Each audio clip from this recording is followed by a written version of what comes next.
ഇന്ന് നമ്മൾ പറയുന്നത് ബ്രിട്ടീഷുകാർക്കെതിരെ വേലുത്തമ്പി ദളവയുടെ നേതൃത്വത്തിൽ നടന്ന സംഘടിത കലാപത്തിന്റെ കഥയാണ്. The battle of Quilon. അതിന് കാരണമായ സാഹചര്യങ്ങളെക്കുറിച്ചാണ്. 1741 കൊളച്ചിൽ യുദ്ധത്തിൽ ഡച്ചുകാരെ കീഴ്പ്പെടുത്തിയും 1753 മാവേലിക്കര ഉടമ്പടിയോടെ ഡച്ച് മേൽക്കോയ്മ അവസാനിപ്പിച്ചും മാവേലിക്കര വരെയുള്ള പ്രദേശങ്ങൾ തിരുവിതാംകൂറിന്റെ കീഴിലാക്കി മാർത്താണ്ഡവർമ്മ. ഇതിനെല്ലാം ശേഷം മാറുന്ന രാഷ്ട്രീയ സാഹചര്യങ്ങളുടെ കാലത്ത് ജനിച്ച ആളായിരുന്നു വേലുത്തമ്പി ദളവ. 1765 മെയ് 6 കന്യാകുമാരിയിലെ തലക്കുളത്തായിരുന്നു അദ്ദേഹത്തിന്റെ ജനനം. മാർത്താണ്ഡവർമ്മ സൃഷ്ടിച്ച തിരുവിതാംകൂർ രാജ്യത്തിൽ ഉയർന്ന പദവി വഹിക്കുന്നവരായിരുന്നു ചെമ്പകരാമന്മാർ. ആ തലമുറയിൽപ്പെട്ട ആളായിരുന്നു വേലുത്തമ്പി ദളവയും. 18-ാം വയസ്സിൽ നാട്ടുകൂട്ടത്തിന്റെ നേതാവായി. തുടർന്ന് മണ്ഡപത്തും വാതിൽക്കൽ കാവൽക്കാരൻ. ശേഷം 20-ാം വയസ്സിൽ ഇരണിയിലെ കാര്യക്കാരൻ. ഒരു സാമ്രാജ്യത്തിന്റെ അസ്തമനവും മറ്റൊന്നിന്റെ ഉദയവും കണ്ടുവരുന്ന ഒരു രാഷ്ട്രീയ സന്ധിയുടെ കാലഘട്ടമായിരുന്നു അത്. ഒരുപാട് എതിർപ്പുകൾ വേലുത്തമ്പിക്ക് അതിജീവിക്കേണ്ടി വന്നു. എങ്കിലും തികഞ്ഞ രാജ്യസ്നേഹിയായിരുന്നു അദ്ദേഹം. നിരവധി പരിഷ്കാരങ്ങൾ അദ്ദേഹത്തിന്റെ നേതൃത്വത്തിൽ നടന്നു. രാജ്യത്ത് ആദ്യമായി കണ്ടെഴുത്ത് നടത്തി. ആലപ്പുഴ കൊല്ലം തുറമുഖങ്ങൾ വികസിപ്പിച്ചു. ഭൂ ഉടമകൾക്ക് പട്ടയം നൽകുന്ന പദ്ധതി നടപ്പിലാക്കി. രാജ്യത്ത് റവന്യൂ കോഡ് കൊണ്ടുവന്നു. വേമ്പനാട് കായലിൽ പാതിരാമണൽ ദ്വീപ് കൃഷിക്ക് യോഗ്യമാക്കി. ഉദ്യോഗസ്ഥർക്ക് സർവീസ് ചട്ടങ്ങൾ ഏർപ്പെടുത്തി.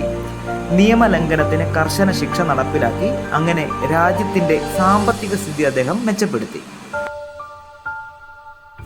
വേലുത്തമ്പി അഭിമുഖീകരിക്കേണ്ടി വന്ന ഒരു വലിയ പ്രശ്നം ആംഗ്ലോ മൈസൂർ യുദ്ധവും അതിനുശേഷമുണ്ടായ അധിക നികുതി ഭാരവുമാണ്.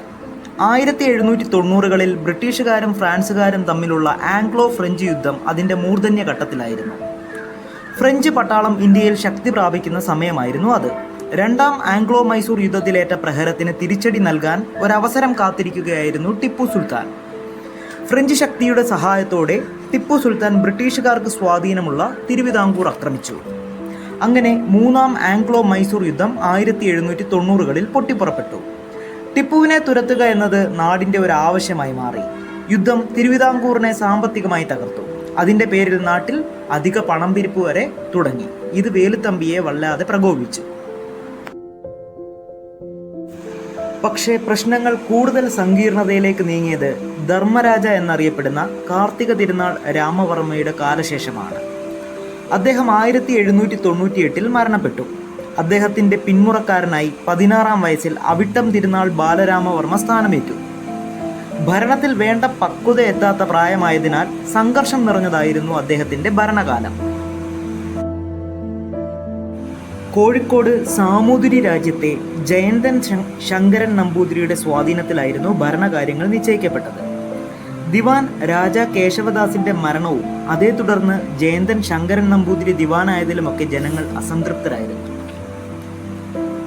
അങ്ങനെ വേലുത്തമ്പി ദളവയുടെ നേതൃത്വത്തിൽ ബാലരാമവർമ്മ രാജാവിന്റെ അപ്രാപ്തിക്കെതിരെ ബഹുജന പ്രക്ഷോഭങ്ങൾ നടന്നു.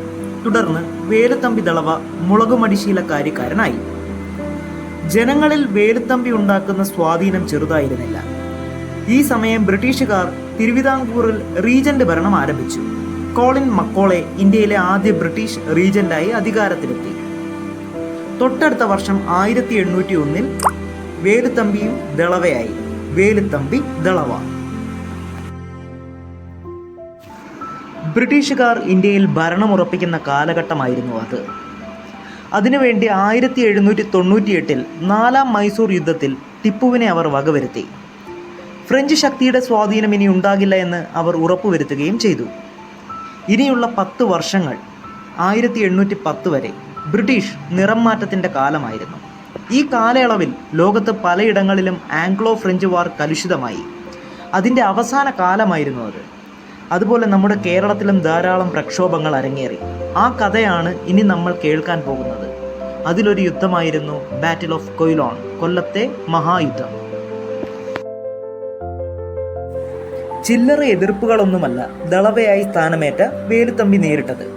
വേലുത്തമ്പി ദളവയായ ശേഷം മുൻ ദളവയായിരുന്ന കേശവദാസിന്റെ 2 ബന്ധുക്കൾ ചെമ്പകരാമൻ കുമാരൻ പിള്ളയും ഇരയിമ്മൻ പിള്ളയും എതിർപ്പുകൾ അറിയിച്ച് ബോംബെ അസോസിയേറ്റിന് കത്തയച്ചു. ഇതറിഞ്ഞ മഹാരാജാവ് അവരെ വധിക്കാൻ ഉത്തരവിട്ടു. അദ്ദേഹത്തിൻ്റെ മുൻഗാമികളായിരുന്ന രാമയ്യൻ ദളവയുടെയും കേശവദാസിൻ്റെയും പോലെയുള്ള നയമായിരുന്നില്ല വേലുത്തമ്പി ദളവയ്ക്ക്. ജയന്തൻ ശങ്കരൻ നമ്പൂതിരിയുടെ കാലത്തെ സാമ്പത്തിക തകർച്ച പരിഹരിക്കാൻ കുറച്ച് കടുത്ത നടപടികളാണ് വേലുത്തമ്പി ദളവ സ്വീകരിച്ചത്. വേലുത്തമ്പിയുടെ മനുഷ്യത്വമില്ലാത്ത ശിക്ഷാ നടപടികൾ ജനങ്ങളിൽ ഭയം നിറച്ചു. സ്ഥലത്തെ ക്രമസമാധാന നില പുനഃസ്ഥാപിക്കാൻ ഇത് ഉപകരിച്ചു. ഇദ്ദേഹത്തിൻ്റെ കടുത്ത നയങ്ങൾ നായർ പ്രമാണിമാരെ അസ്വസ്ഥരാക്കി. അവർ തന്നെയായിരുന്നു ഇദ്ദേഹത്തിൻ്റെ വളർച്ചയ്ക്കും കാരണമായത്. തിരുവിതാംകൂറിലെ ക്യാബിനറ്റ് അംഗമായിരുന്ന കുഞ്ഞുനിലം പിള്ളയുടെ നേതൃത്വത്തിൽ വേലുത്തമ്പിയെ അറസ്റ്റ് ചെയ്യണമെന്നൊരാവശ്യം മഹാരാജാവിൻ്റെ മുമ്പിലെത്തി. ഈ സമയം ആലപ്പുഴയിലായിരുന്ന വേലുത്തമ്പി വാർത്ത അറിഞ്ഞ ഉടനെ ബ്രിട്ടീഷ് റെസിഡന്റായ കോളിൻ മക്കോളയെ കൊച്ചിയിൽ പോയി കണ്ടു. കൊച്ചിയിലെത്തിയ വേലുത്തമ്പിക്ക് ബ്രിട്ടീഷ് പട്ടാളം സഹായം നൽകി തിരുവനന്തപുരത്തേക്കും അയച്ചു. രാജാ കേശവദാസിന്റെ മരണത്തിൽ കുഞ്ഞുനിലം പിള്ളയ്ക്ക് പങ്കുണ്ടെന്ന് ആരോപിച്ച് ശിക്ഷയും നൽകി. അങ്ങനെ ബ്രിട്ടീഷ് സഹായത്താൽ വേലുത്തമ്പി വീണ്ടും അധികാരത്തിലെത്തി. ദളവയായുള്ള അധികാരത്തിന്റെ തുടക്കകാലത്ത് ജനങ്ങൾ വേലുത്തമ്പിയെ ഒരു ബ്രിട്ടീഷ് ഏജന്റായാണ് കണ്ടത്. തിരുവിതാംകൂർ സൈന്യത്തിൽ കൂടുതലും നായന്മാരായിരുന്നു. നായർ പട്ടാളത്തിന്റെ ആനുകൂല്യങ്ങൾ കുറയ്ക്കണമെന്ന 1804 ആവശ്യം ജനങ്ങളിൽ വേലുത്തമ്പിയോടുള്ള താല്പര്യം കുറച്ചു. 10,000-ഓളം വരുന്ന നായർ പട്ടാളം വേലുത്തമ്പിയെയും മക്കോളയെയും വധിക്കണമെന്നാവശ്യപ്പെട്ട് തിരുവിതാംകൂറിലേക്ക് മാർച്ച് ചെയ്തു. വീണ്ടും വേലുത്തമ്പി കൊച്ചിയിലേക്ക് പോയി മക്കോളയെ കണ്ടു. കൊച്ചിയിൽ നിന്നും ബ്രിട്ടീഷ് പട്ടാളത്തിൻ്റെയും സൈന്യത്തിൻ്റെയും സഹായത്തിൽ കൊല്ലത്തെത്തി കൊല്ലത്തെ കലാപം അവർ അമർച്ച ചെയ്തു. കൊല്ലം സൈന്യത്തിൻ്റെ സൈന്യാധിപനായിരുന്ന കൃഷ്ണപിള്ളയെ അവർ ക്രൂരമായി വധിച്ചു. ഈ സംഭവങ്ങൾ തിരുവിതാംകൂറിനും വേലുത്തമ്പിക്കും മേലുള്ള ബ്രിട്ടീഷ് ആധിപത്യം വർദ്ധിപ്പിച്ചു. നായർ പട്ടാളത്തിൻ്റെ കലാപം അമർച്ച ചെയ്ത ശേഷം ബ്രിട്ടീഷ് ഈസ്റ്റ് ഇന്ത്യ കമ്പനി ധർമ്മരാജവർമ്മയുമായി 1795 ഉടമ്പടിയായ തിരുവിതാംകൂറിൻ്റെ മേലുണ്ടാകുന്ന ഏത് ആക്രമണവും ഇംഗ്ലീഷുകാരൻ്റെ മേലുള്ളതാണ് എന്ന ഉടമ്പടിയിൽ മാറ്റം വരുത്തി. അതിന് പകരം പുതിയൊരു ഉടമ്പടി 1805 കൊണ്ടുവന്നു. അതിൻ പ്രകാരം തിരുവിതാംകൂറിൽ നിലയുറപ്പിച്ചിരിക്കുന്ന അധിക ബ്രിട്ടീഷ് സൈന്യത്തിൻ്റെ ചെലവ് കൂടി തിരുവിതാംകൂർ രാജ്യം വഹിക്കേണ്ടി വന്നു. സംഭവിക്കുന്നതെല്ലാം ബ്രിട്ടീഷുകാരൻ്റെ ചതിയുടെ പദ്ധതികളാണ് എന്ന് വേലുത്തമ്പി ദളവയ്ക്ക് ബോധ്യമായി. ഇതേ സമയം കൊച്ചി രാജ്യത്ത് പാലിയത്തച്ഛനും ബ്രിട്ടീഷ് സൈന്യത്തോട് എതിർത്ത് നിൽക്കുന്ന സമയമായിരുന്നു. പോർച്ചുഗീസുകാർ കൊച്ചി രാജകുടുംബത്തിലെ പ്രശ്നങ്ങൾ സ്വാധീനിച്ച് കച്ചവടത്തിൻ്റെ മേഖല തുറന്നു. അതിലെ പ്രശ്നങ്ങൾ മുതലെടുത്ത് തന്നെയാണ് ഡച്ചുകാരും സ്വാധീനമുറപ്പിച്ചത്. പിന്നീട് ബ്രിട്ടീഷുകാർ വന്നപ്പോൾ അവരും ഈ സൈക്കിളിൻ്റെ ഭാഗമായി. അങ്ങനെ നാട്ടുരാജ്യങ്ങളുടെ പ്രശ്നങ്ങൾ ഇടപെട്ട് അത് ഉപയോഗപ്പെടുത്തി ഇംഗ്ലീഷുകാർ ഇന്ത്യയുടെ ഭരണം പിടിച്ചെടുത്തു. ഈ തിരിച്ചറിവ് പാലിയത്തച്ഛനെയും വേലുത്തമ്പി ദളവയെയും ഒരുമിപ്പിച്ചു.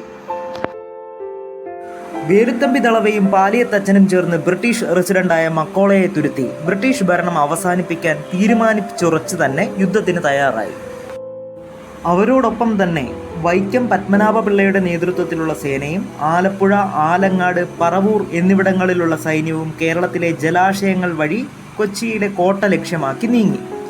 അവിടെ അവർ പാലിയത്തച്ഛൻ്റെ നേതൃത്വത്തിലുള്ള 4000-ഓളം വരുന്ന സൈനികരുമായി ഒത്തുചേർന്ന് 1808 ഡിസംബർ 28 കൊച്ചിയിലെ കോട്ട ആക്രമിച്ചു.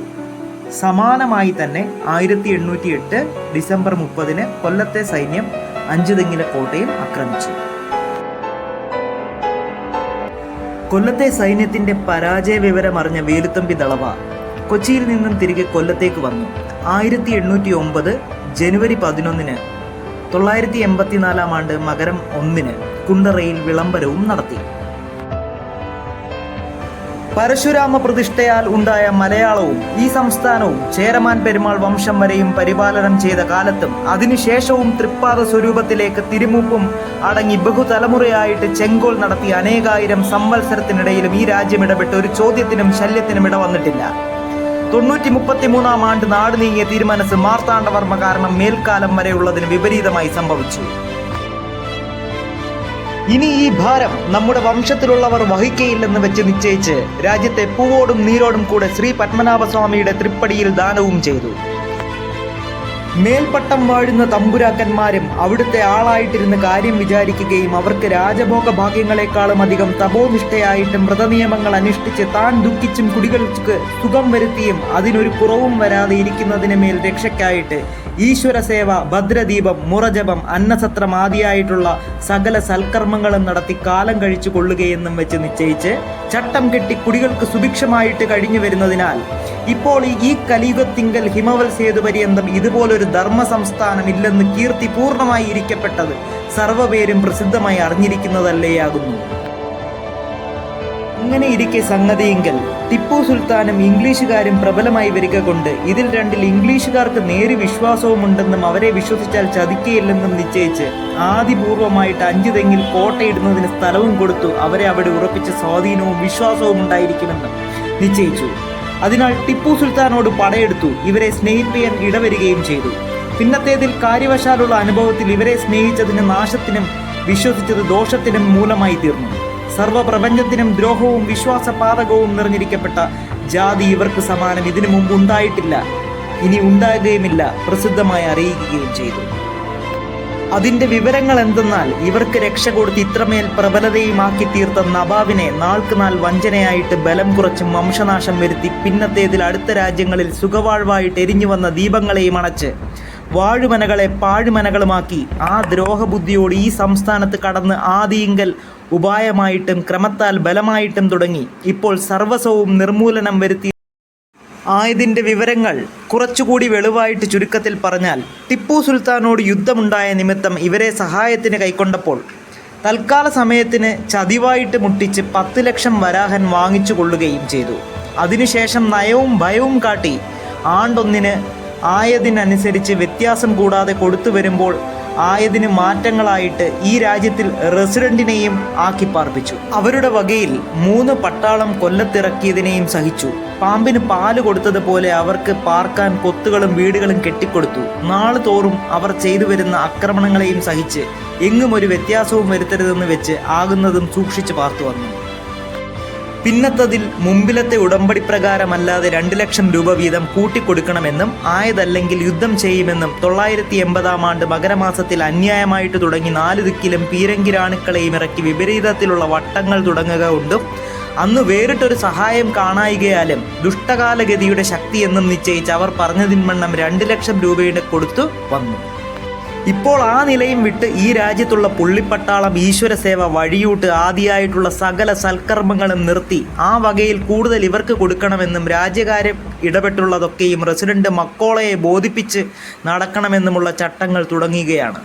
അങ്ങനെയുള്ളതൊന്നും ഈ രാജ്യത്തിൽ സംഭവിക്കുകയില്ലെന്നും ആകുന്ന വിധത്തിൽ സങ്കടം പറഞ്ഞിട്ടും ഭൂമി വരെയും താണു വണങ്ങിയിട്ടും സമ്മതിക്കാതെ ഈ കഴിഞ്ഞ ധനുമാസത്തിൽ നമ്മുടെ പേർക്ക് എഴുതി വന്ന കടലാസിൽ നാം ഇക്കാര്യങ്ങൾ വികല്പമായി തുടങ്ങിയിരിക്കെ കൊണ്ടും നാം ഈ ഉദ്യോഗം വിട്ട് നാമും നമ്മുടെ കുടുംബത്തിലുള്ളവരും കൂടെ കാര്യസ്ഥന്മാരിൽ ചിലരും കൊമ്പഞ്ചി രാജ്യത്തിൽ ചെന്ന് പാർത്തുകൊള്ളാമെന്നും അവിടെ ചെന്ന് പാർത്താൽ ഇവർക്ക് വേണ്ടുന്ന ശമ്പളവും മാനമര്യാദയായി നടത്തിക്കൊടുക്കാമെന്നും അതിൻ്റെ ശേഷം രാജ്യകാര്യം ഇടപെട്ടുള്ളതൊക്കെയും റെസിഡന്റ് മക്കോളെ തന്നെ പുത്തനായിട്ട് ചട്ടം കെട്ടി നടത്തിക്കൊള്ളാമെന്നും ആയതിന് താമസം കാണുന്നുവെങ്കിൽ യുദ്ധത്തിന് ആരംഭമാകുന്നുവെന്നും എഴുതി.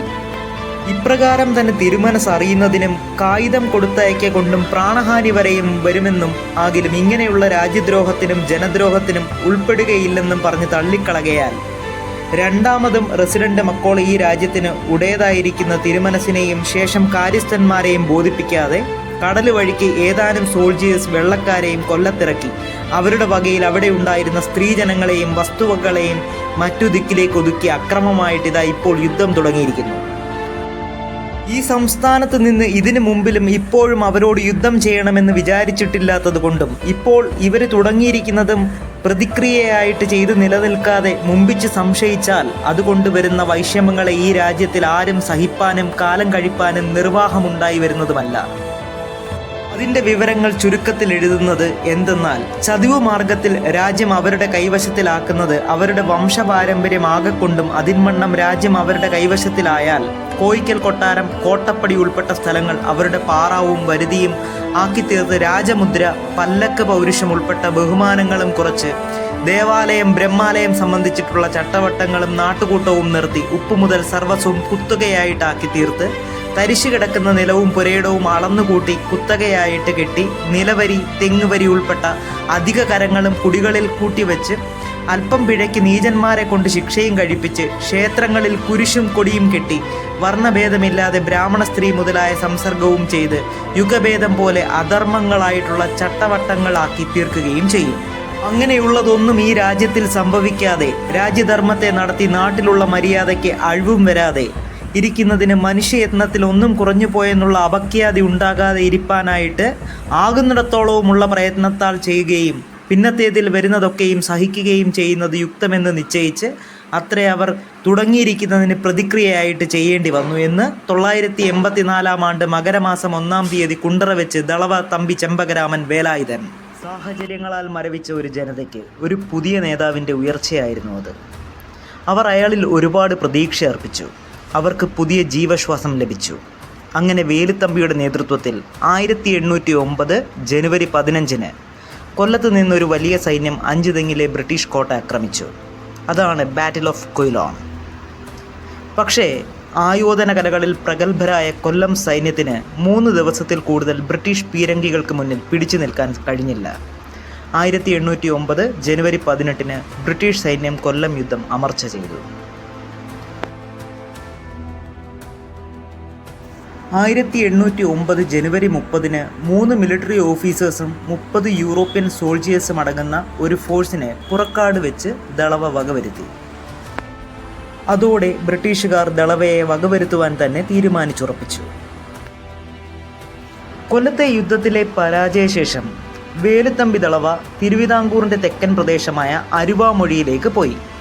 പക്ഷേ 1809 ഫെബ്രുവരി 6-ന് കേണൽ ലെഗ്ഗറിൻ്റെ നേതൃത്വത്തിലുള്ള ബ്രിട്ടീഷ് സൈന്യം തിരുച്ചിറപ്പള്ളിയിൽ നിന്നെത്തി കോട്ട ആക്രമിച്ചു. 1809 ഫെബ്രുവരി 10-ന് വേലുത്തമ്പി ദളവ അരുവാമൊഴിയിൽ നിന്നും രക്ഷപ്പെട്ടു.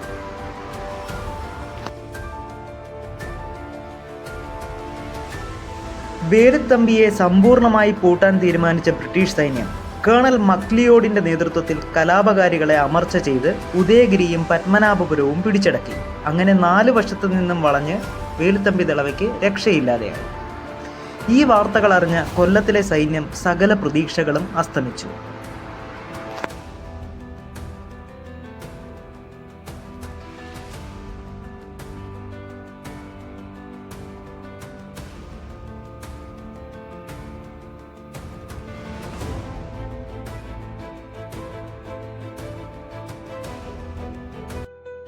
തിരുവിതാംകൂർ മഹാരാജാവും വേലുത്തമ്പിയെ കൈയൊഴിഞ്ഞു. അങ്ങനെ അദ്ദേഹം തിരുവനന്തപുരത്ത് നിന്ന് കിളിമാനൂർ കൊട്ടാരത്തിലെത്തി. 1809 ഫെബ്രുവരി 24-ന് കേണൽ ലെഗ്ഗർ വേലുത്തമ്പി ദളവയെ കൈമാറണമെന്നാവശ്യപ്പെട്ട് രാജാവിന് കത്തയച്ചു. രാജാവ് ആ ചുമതല ഏൽപ്പിച്ചത് വേലുത്തമ്പിയുടെ ശത്രുവായ മാർത്താണ്ഡം ഇരവി ഉമ്മിണിത്തമ്പിയെയാണ്. 50,000 തിരുവിതാംകൂർ രൂപയാണ് വേലുത്തമ്പിയുടെ തലയ്ക്ക് അന്ന് വിലയിട്ടത്. 1809 മാർച്ച് 18-ന് പുതിയ ദളവയായി ഉമ്മിണിത്തമ്പി സ്ഥാനാരോഹണവും ചെയ്തു. പണം കിട്ടിയാൽ എന്തും ചെയ്യാൻ മടിക്കാത്തവർ അന്നും നാട്ടിലുണ്ടായിരുന്നു. അവർ വേലുത്തമ്പിയെ ഒറ്റിക്കൊടുത്തു. അങ്ങനെ ഉമ്മിണിത്തമ്പിയുടെ സൈന്യത്തിന് വേലുത്തമ്പി കിളിമാനൂർ കാടുകളിൽ ഉണ്ടെന്നുള്ള വിവരം ലഭിച്ചു. വേലുത്തമ്പി പിന്നെയും പിടികൊടുക്കാതെ കിളിമാനൂരിൽ നിന്നും മണ്ണടിയിലേക്ക് യാത്രയായി. പക്ഷെ അവിടെയും അദ്ദേഹത്തിനെ അവർ ട്രാക്ക് ചെയ്തു. മണ്ണടി ഭഗവതി ക്ഷേത്രത്തിൽ വെച്ച് ബ്രിട്ടീഷുകാർക്ക് പിടികൊടുക്കാതെ വേലുത്തമ്പി ദളവ ആത്മഹത്യ ചെയ്തു അജയനായി തുടർന്നു.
അഞ്ചുതെങ്ങ് കോട്ടയുടെ നിർമ്മാണം ഒരു സംസ്കാരത്തിൻ്റെ അല്ലെങ്കിൽ ഒരു സാമ്രാജ്യത്തിൻ്റെ അസ്തമയവും മറ്റൊരു സാമ്രാജ്യത്തിൻ്റെ തുടക്കവുമായിരുന്നു.